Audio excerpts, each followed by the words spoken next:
Is he gonna make it? Is he gonna make it? Is he gonna make it? Make it!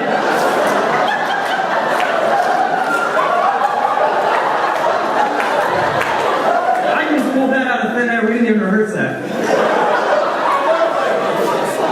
Anyway, and now it's time for Spotlight on Inventions Volume 2. Once again, Brandon's gonna come out and mercilessly, I think I'm not an English major, make fun of an invention. Brandon?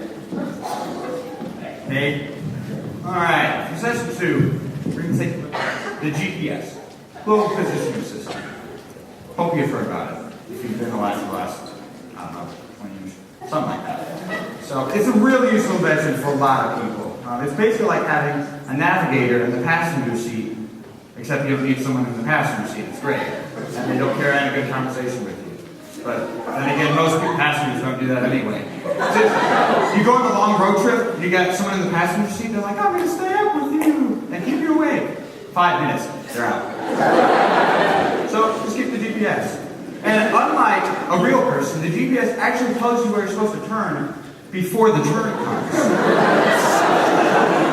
If you're on a road trip, this phrase is uttered at least once, every single time. I think we were supposed to turn there. At least the GPS tells you beforehand.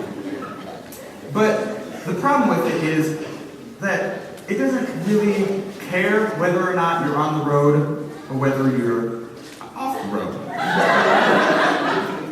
Because if you go to in the middle of nowhere, Nebraska, you could be on a highway, on a legitimate road, and you look on the little screen, and you're bubbling along in the grass.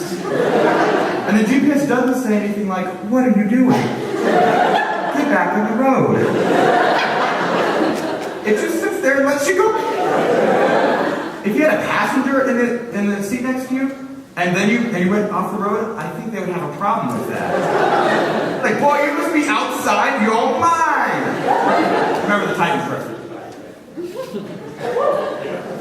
But I think the problem with GPS is that we're too attached to it. If the GPS says turn right here, turn in right there. And that became a problem in Arizona where people were getting lost in the desert because the GPS was telling them to turn off the path and they were just driving around the desert, where do we go? And yet people were blaming the GPS. I feel like you should blame the drivers for that. Those are the same guys that would get pulled over by a fighter truck. If I was driving and I was on the road and the GPS was like, turn right, and I looked and there was no road, just a cactus, I'd probably be like, I don't think so, just keep going. But let me shift my attention to what is probably the dumbest invention I have ever heard of. A couple years ago, they made a cell phone for kids that would dial 3 numbers, and 3 numbers only, because they're like, oh, kids don't need to call other people. Good idea. But the 3 numbers are their mom, their dad, and the police. Oh, that's a great idea. No, that's terrible. TRBL terrible. Because guess what happens when mom and dad don't answer? 911, what's your emergency? Can you come pick me up?